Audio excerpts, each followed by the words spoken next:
Shola, and today we've got our guest, a very special guest.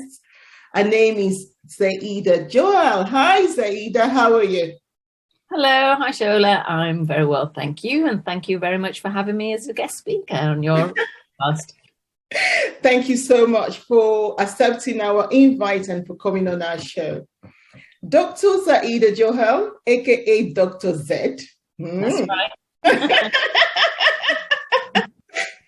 She's a dentist, an entrepreneur, and she's the founder of Zed Smile. Zed Smile is a dental business located here in London. From losing her dental job, she rebuilt her emotional breakdown, and now she is putting smile on people's faces through her teeth whitening products. Isn't that amazing? She's also passionate about helping support kids and young adults with their mental fitness and resilience with fundraising. And she also donates onto Young Minds charity from the profits that she makes from her business. So Zahida, can you tell us a bit more about yourself? I know I've said a little bit about what you do and what you're passionate about, but if you tell us a little bit about yourself, please. Yeah, so, as you said, Dr. Zed, Johal, otherwise known as Dr. Zed, which is just a shorten it for everybody, makes it a lot easier. It makes it a lot easier. Rolls off the tongue a bit easier, that one does. So I'm basically a dentist and have been for the last 31 years. And obviously a lot of experience in the dental world. And over the years, there's been more teeth whitening product-based companies coming up online. And as a result, as a professional, obviously you see these products online. And when you know that, sometimes they're not quite what they claim to be, you get more frustrated as a professional. And if there's products that you feel that people shouldn't be using from a professional point of view, then there's frustration there as well. Anyway, over the last few years, obviously got more and more frustrated seeing what was out there, seeing what the public are being sold. And as a result, when I got dismissed from one of my dental jobs a few years ago, this is probably about 4 years ago now. Right. I was in my early 50s, and I know a lot of it was down to my age. Okay. But unfortunately, the excuses used were put down to my clinical work, which was not the case at all. But that was the excuses that were used to get me out. And as a result, at the time I'd worked in the dental field for 27 years, and having been through experience and knowing, that my ethics and my morals are all, quite high, it really knocked your confidence, which it did. And I did end up having a breakdown. It also culminated on the back of something that had happened with my son as well, who would be for the previous 2 years, which had been quite stressful for us as a family. Right. So I think the combination of things led me to having my own breakdown. And I started reflecting, because I'd never owned my own business. I've always worked for other people in other people's practices. But it made me realize that maybe I need to start thinking about doing something for myself rather than relying on other people. And that's why, through seeing the frustration I was getting about seeing these teeth whitening products, well, why don't I do something about it? I can create my own line. I'm a professional. I know what works, because we've used the same things for the last 30 years. And that's why Zed Smile London came about. So it's an e-commerce business selling teeth whitening products that are dental grade. So they're products that you shouldn't be able to buy otherwise online. And they're very different to the other teeth whitening products that are online. And so I created my own basic brand, really. That is so amazing. Wow. So it means that if we go to the shops, we can't just buy your products. No. So it has to be prescribed. Yes, it does. But it's an e-commerce business. So we have a screening method on the website. So when you go onto our website, which is Zed Smile, Yeah. .co.uk, then we take people through a screening process when they're wanting to purchase products, so that the screening shows, creates a report for us that we can see to make sure that it clarifies that they're suitable to use products without actually having to go and see a dentist face to face. So, like I always say, it's just a screening. It's not a dental examination. It's purely a screening, because they have to upload 6 selfies of their teeth, and then that generates a report for us. All right. Okay. So you do the assessment of the teeth, and then you do the prescription. Yeah. Okay. So the screening's done, and it's only if the screening looks okay that the goods are dispatched to them then. So presumably you will have different teeth whitening products then. It's not just one. No. We've got a teeth whitening kit. Okay.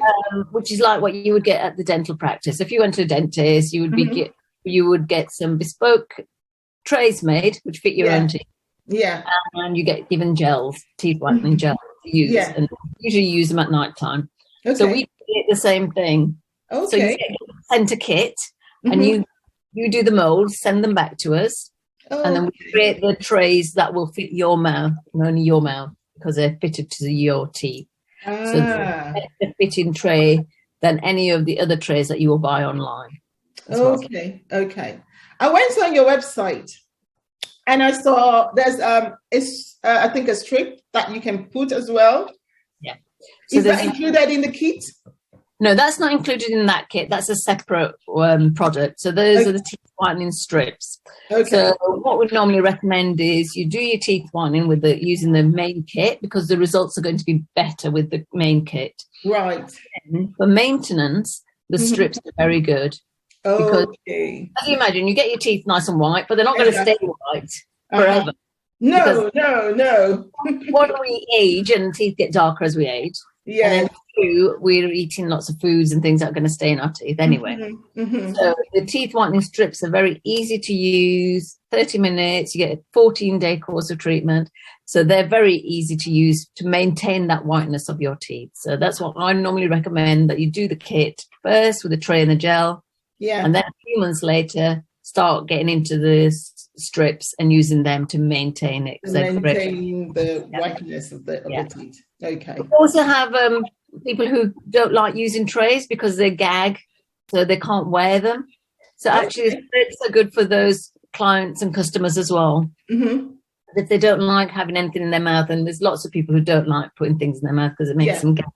Yeah. So then the strips are quite good because it literally just goes on the front of your top teeth.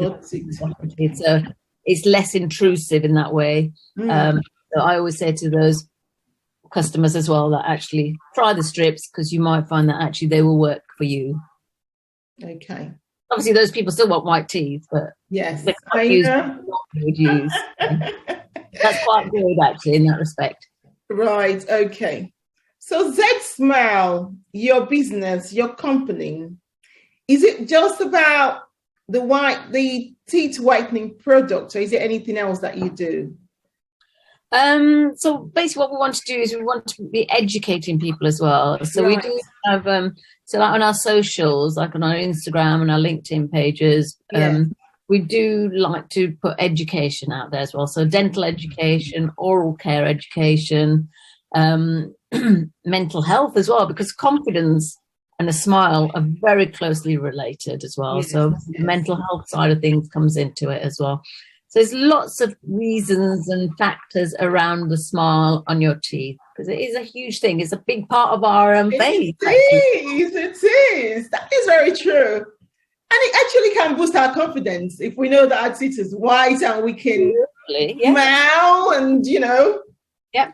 I mean, I've obviously been in the profession a long time. I know the impact it has on people who don't feel they can smile because of their teeth. Right. There's people actually, the confidence is very low just purely down to their teeth and because they don't like their teeth. Wow. So it really does impact on a mental health level as well, actually, and can be quite huge, actually. So obviously that's why over the years, we've realised how important a smile is for people, in that respect with their confidence. You know, I mean, you're going for a job interview. If you're not smiling because you don't want them to see your teeth, yeah, you're less likely to get that job. Wow, you know, that's very true. You don't come across as confident. You don't come across as friendly. Yes. So you're putting a barrier up, actually, when you don't smile at people. Don't smile. Relationship, you know, in relationships. Yes. For, you know, if you're in a relationship, the first thing somebody wants is you to be smiling at them. If you don't smile, then that comes across as unfriendly. So you're less attractive to the opposite same sex, whichever sex, you know, you are less attractive to a partner. Yes. That has a big influence on it as well. So there's lots of reasons why the smile is really, really important, actually. And it can boost somebody else's confidence. You smile at somebody else, you know, they'll automatically smile back at you. That's true. Unless they're really grumpy or they really don't like their teeth. Then they might not smile back. But it's funny, you can make somebody's day, you know, by just smiling at them. I just smile. Say, you know, if you go around, you have a smile on your face, it lifts other people's spirits. Exactly. And at the moment, the way the world is at the moment, we need more people to be smiling, don't we? Because there's too much sadness going on. Yeah, and it's really important. And like I say, it's a simple thing, a smile, very simple thing. But actually, you know what? There's not enough people who do. And there are reasons why, but if we can encourage more people to just give each other a little smile, just to sort of perk each other up, you know, it'd be a huge thing. Yes. And that is what Zed Smile is all about, putting smiles on people's faces, making them confident. Absolutely, yeah. Yes. I went on your Instagram page and I saw some of your videos on there, which were quite funny, intriguing. I like to do funny ones, yeah. But actually very engaging as well. Yes, we do like to do some nice, just to keep people occupied. It's not a serious, I don't take it too seriously, you know, and that's why. Because you see, a lot of people, when they come to the dentist, you know, are quite frightened, actually. So we have a barrier we have to break with our patients. And, you know, and that's another thing, you know, if you don't smile at somebody who walks into the door, and unfortunately, when we were wearing PPE, I found it really frustrating for that reason, because smile is a big thing, communicating with somebody, especially when they're already really nervous to start with, you know, and if they can't see your face and how you are responding to them, it makes them more anxious. That's true. So that makes our job even harder, actually. Really hard as a dentist. You know, it's really, really difficult because you get that tension passed on to you. Okay. Yeah, no, it is. I mean, dentistry is quite a stressful job, and that is part of the reason, because, you know, a lot of people don't actually want to be there. A lot of negativity right before they've even walked into the surgery. Exactly. So what is your why behind Zed Smile, apart from just putting smiles across people's faces? My why is, first and foremost, it was because I was an older woman who was basically written off as, you know, by the people who employed me as somebody who's basically at the end of their career. You know, in their eyes, you know, I was at the end of my career, so it warranted them pushing me out. So for me, part of it is that you don't need to, you know, age does not need to be a factor, you know. It shouldn't be a limitation at all. And particularly being a woman as well, you know, I do feel that sometimes women, you know, do get, you know, a lot of negativity when they get to a certain age as well, you know, from employers. I think as a woman of a certain age as well, I wanted to do something to inspire other women as well. Yes. And younger girls mainly as well, you know, that actually you can do anything at whatever age you're at. Age does not define who you are. You're the only person who defines who you are, and you're the only person who can actually do whatever you want if you put your mind to it. So that's part of my why, was to do with that. And then the other part was to do with the mental health, which I'm really passionate about as well, actually.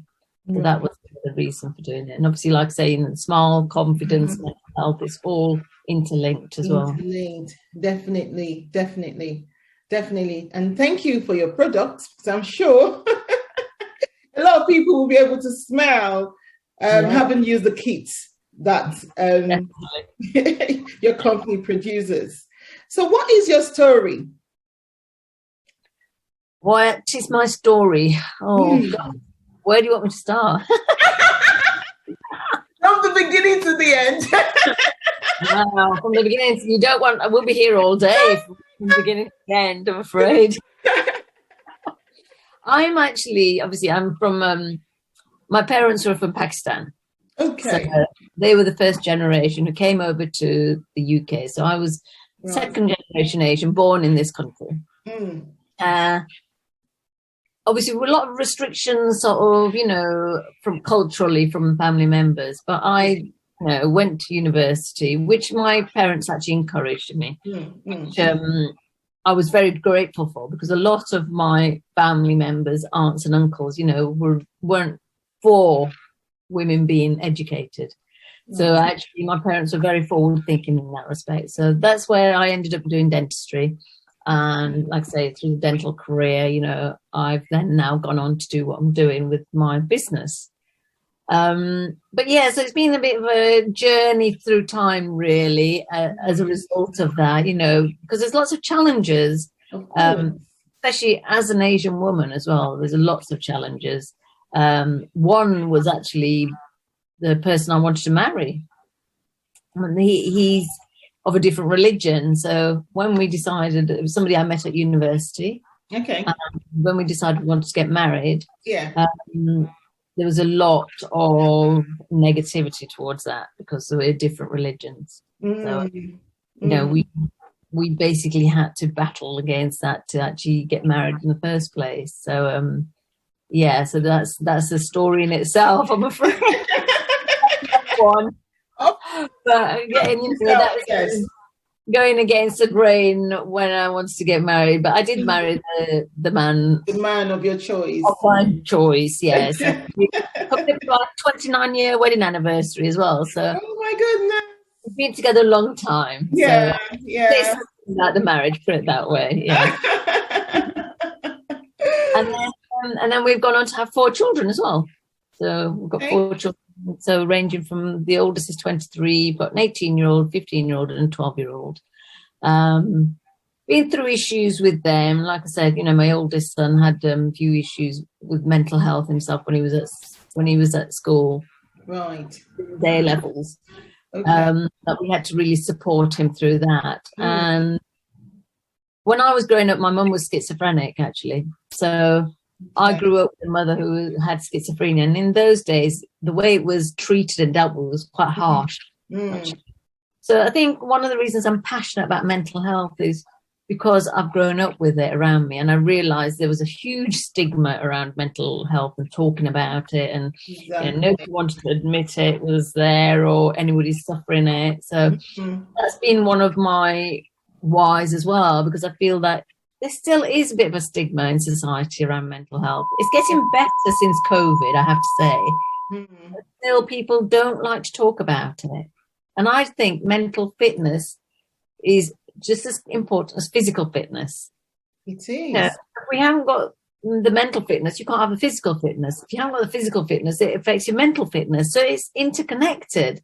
So why we deal with it on a different level, I have no idea. And that is another one part of my why, that actually it's interconnected. We have to give it as much value as we do physical fitness. And imagine the amount of stuff that's out there about physical fitness and how important it is. Yes. Whereas with mental fitness, it sort of gets sidelined a little bit. And I think we need to equate it to the physical fitness side, actually. It needs to be 50-50 because they both work together and in synergy, really. I do agree with you, but a lot of people don't even understand what mental fitness is. No, absolutely. So if they don't understand it, they can't incorporate it to physical fitness. No, absolutely. And that's why I feel that we need more education on that now. We've got so much education on physical fitness and how important it is. We have to do our 10,000 steps a day, blah, blah, blah. Well, but we don't really get that in the mental fitness side. And I really would love to see that being brought into schools and being taught to kids on a much deeper level than it is at the moment, from a very young age. Yeah. I'd love for our kids to be given that mental fitness, self-development strategy from a very young age to create a much, much stronger, younger generation. Because there's so many mental health issues out there now amongst young people. You know, suicide rate is already going up dramatically, and it's not acceptable. You know, not young people, it's not acceptable. We need to do something about it. Otherwise, we're not going to have the leaders of the future coming forward. Not the strong ones we need. And little things can trigger mental health issues. Oh, absolutely. Yeah, absolutely. And, you know, there are so many young people who, you know, even children at primary school are talking about, you know, suicide and not being happy and not wanting to. Oh, yeah, I hear about it all the time. Because I'm quite vocal about it, I hear a lot about it as well. And I'm involved in groups that do work around it. So I hear a lot about, you know, and it's widespread. It is just widespread. So it's quite worrying, actually, how widespread it is. Wow. So you talked about you being passionate about mental health. So what exactly do you do in that regard? What do I do? Right. Okay. Well, I have actually worked very hard on myself, actually, over the last year. Yeah. Because it's interesting, because I always like to look good, I dress well, and I always present myself well. And people always said to me over the years, you know, you're very confident. And when I started doing probably the self-development, probably after I had my breakdown, I had started doing a lot of work then. Yeah. Which was about 4 years ago, you know, people say, oh, yeah, you come across very confident. I was like, actually, you know what? Internally, I'm not. There's a lot of issues going on inside myself. Externally, I might look it, but appearances can be deceptive, basically. Yeah. I would definitely say, since I've done a lot of work for myself, you know, developing my own inner security, really, to a point now I feel like, actually, yes, I am the same on the inside as I am outside. That confidence has been built, but it takes time. You know, and this is why I'm so passionate about young people being given those skills from a young age, actually. I think if that's something we can give our children, that's way more important than sciences, geography, history, you know, because those are skills for life, actually.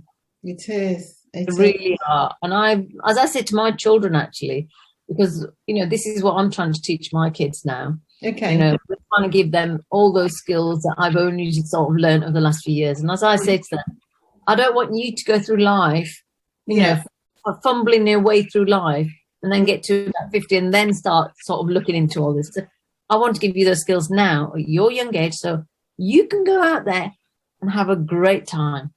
You know, do what you want to do, be fully passionate about it, and know you can go out and achieve anything you put your mind to.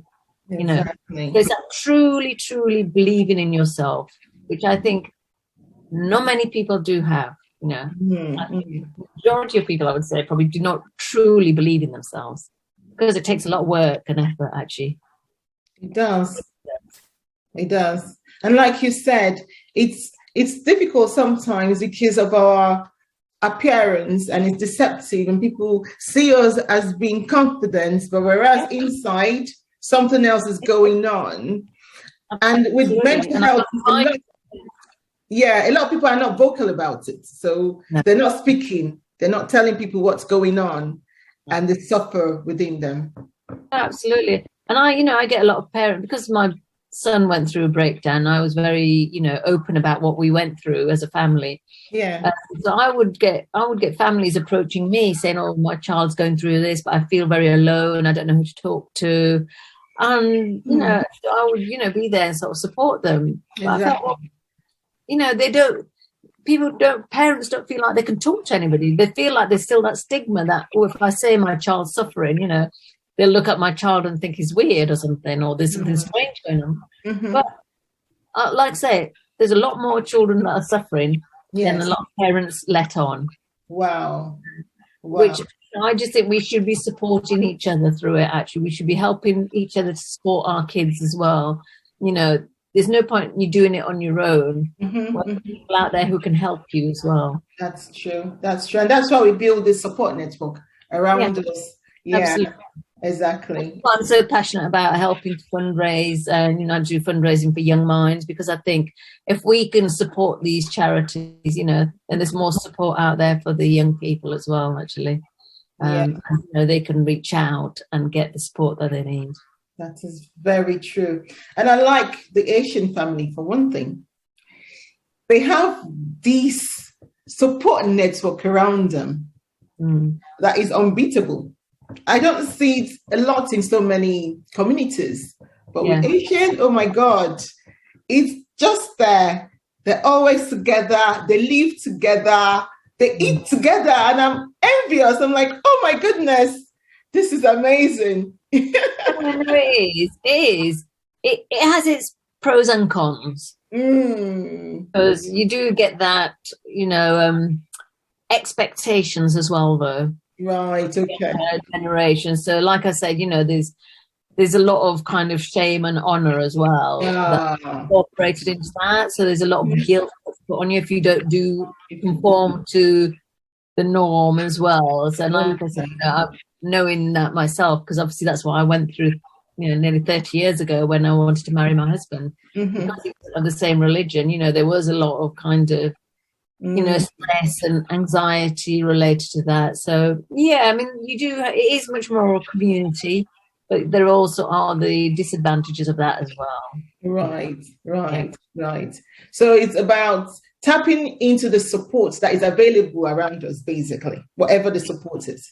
Yeah, no, absolutely. And that's why I think if you do, need the support, don't ask for it, because people will always help you. Exactly. You don't have to, sit and think that there is no one there to help you. There's always someone to reach out to.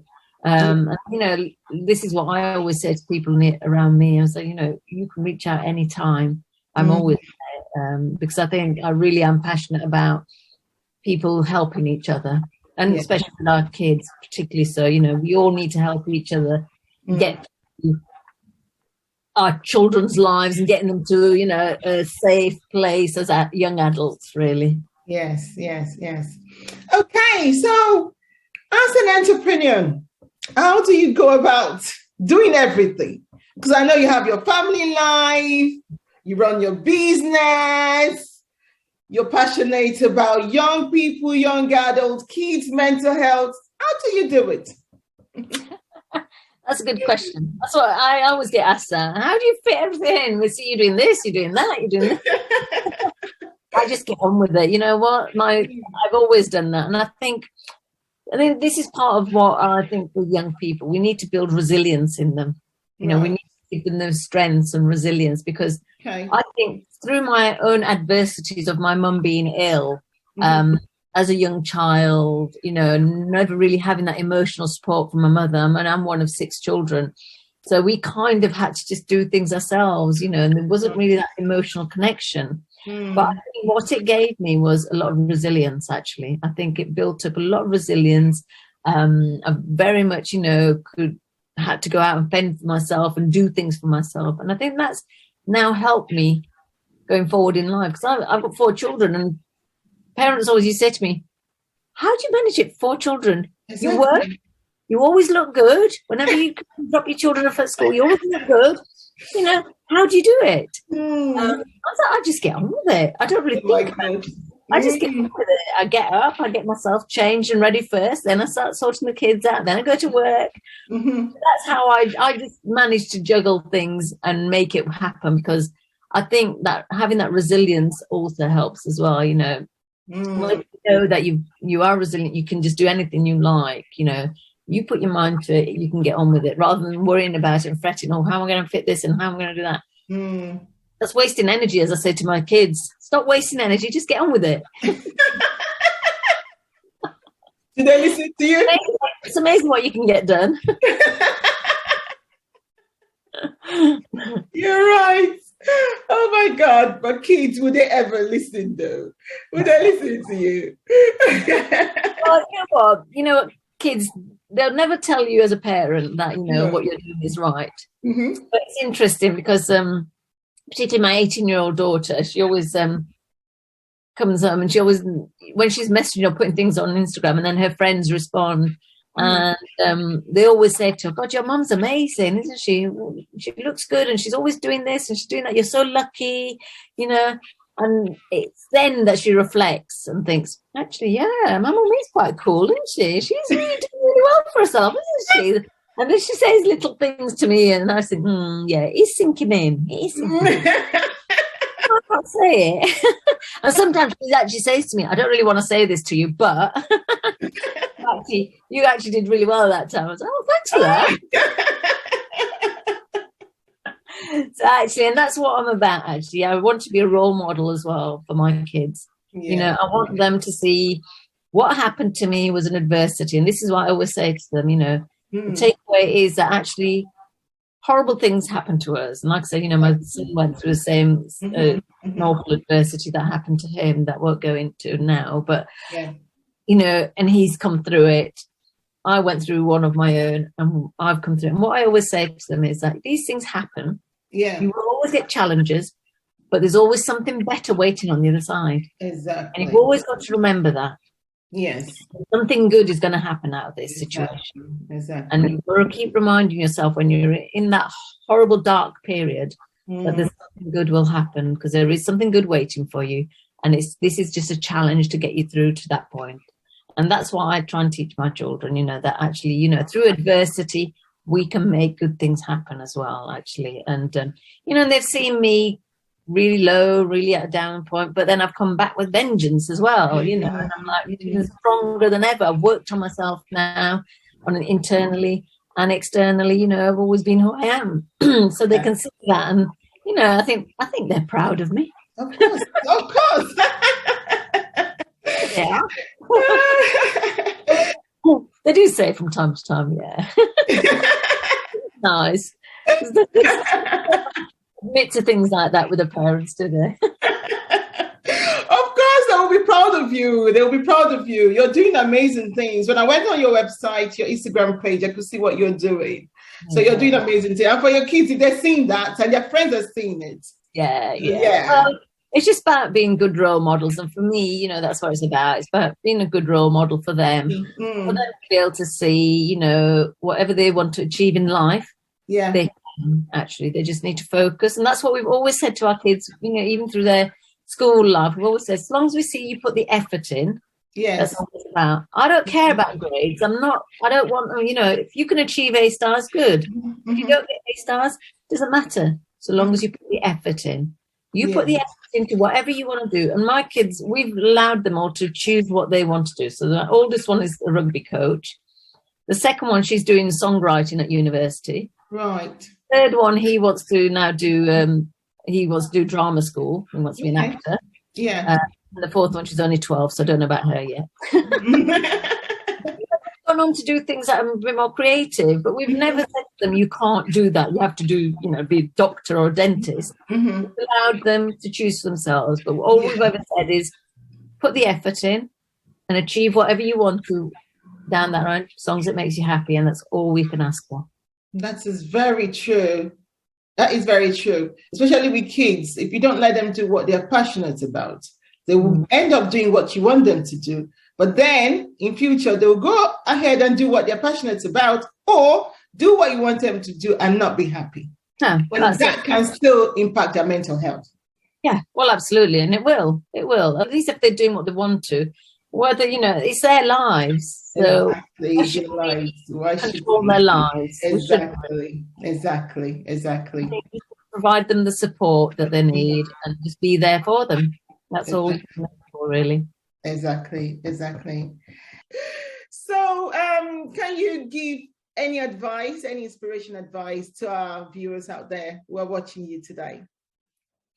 Yeah, I mean, my advice to anybody who wants to get started on the entrepreneurial journey is, first of all, I think the best thing to do is to actually work on your own mindset first and foremost, because if you've got a very strong mindset and a positive, you can achieve anything.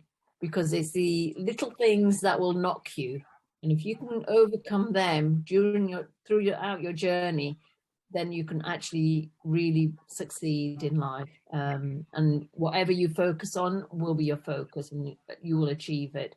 So I think mine is, really truly believe in yourself and don't let anybody tell you anything else, really. Right. There's lots of people out there who might want to tell you differently and might want to knock you off your pathway. I think you really have to be truly believing in yourself to be able to stay firm to your why. Yes, I think that's very true. We should stay true to who we are. Yeah. We are the only ones that know what we want, and we need to go for it and focus, like you said. Thank you so much for joining us today. Thank you for your word of advice, your word of encouragement, everything. Thank you so much for coming on our show. You're welcome. It's been my pleasure. Thank you. And before you go, how can our viewers get your product? So they just go on your website, is it? Yes, www.zedsmile.co.uk. So if you want to go onto the website, they can go onto my socials. Instagram is probably the best place, which is Zed Smile London.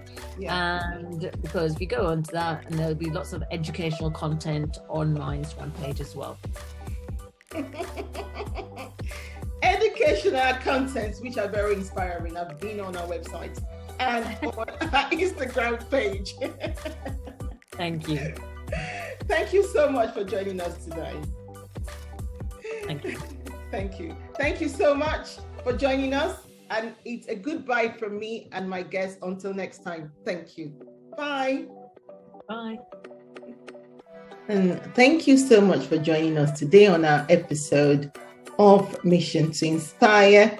I hope our guest has inspired you today to focus and do more than you ever thought that you would do, because you only can believe in yourself and do the things that you want to do in life. Remember to subscribe if you haven't, and if you've already subscribed, thank you so much for subscribing. Thank you. And like, share, and comment on our program, on our video as well. Thanks. And